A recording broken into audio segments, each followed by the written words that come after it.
Now arrived at Silchester, which is the Roman town of Calleva Atrebatum. Inside here we have 1.75 miles of Roman walls. Over in the distance there you can just see the south gate, and obviously the north gate is the opposite side over there. The walls at some places are about 12 foot high, and within the walls you have the whole town of Calleva Atrebatum, which has never been built on ever since the Roman times. It was dug by the Victorians. They did what the Victorians normally do. They find a wall and chase a wall, but they tend not to want to keep the stuff that we find so interesting nowadays, which is small sherds of pottery or small coins or iron objects. They just threw it away as discard. They weren't interested. They didn't understand that pottery can give you a timeline for the occupation of a place or a dig.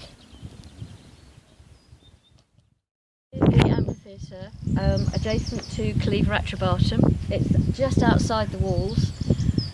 Originally it would have had wooden plank seating, and they think it would have held about 3,500 to 7,500 people at its maximum.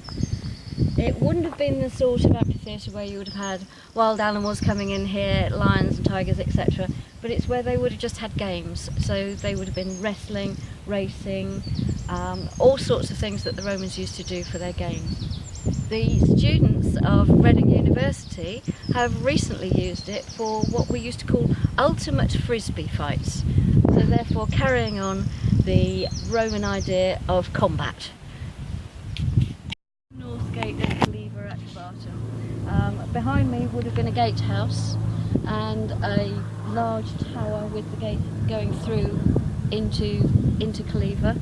This is facing north, and the north road would have gone up to Dorchester on Thames, which is up near Oxford, and the south gate would have gone down towards Chichester in the east and Winchester in the west. So Calleva is in the large triangle of all these major roads leading through Britain, through southern Britain. It was built in two phases. First of all, it was just an earth bank, and then after that they built the masonry with the flints, etc., building the wall and making the large gatehouse. In the field behind me you can see the ditch and bank of the original Iron Age oppidum or village. And we think it spread out into here. That was before the Romans came and before the wall was built. When we were excavating, we actually went through all the layers of the Roman occupation villages of the town itself, and we got right down onto the Iron Age. So you were going from circular huts and a few long houses, and we had their ditches which were filled with fantastic pottery, etc. And then obviously the Romans came, built the wall.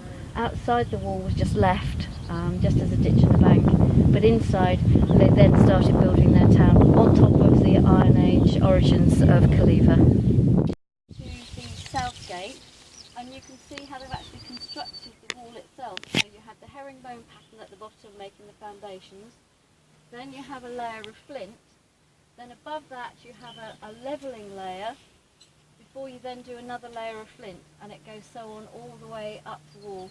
And this was at one time at least 12 foot high. Quite a lot of it's been left off the top, but we're actually seeing the interior of how the wall was constructed.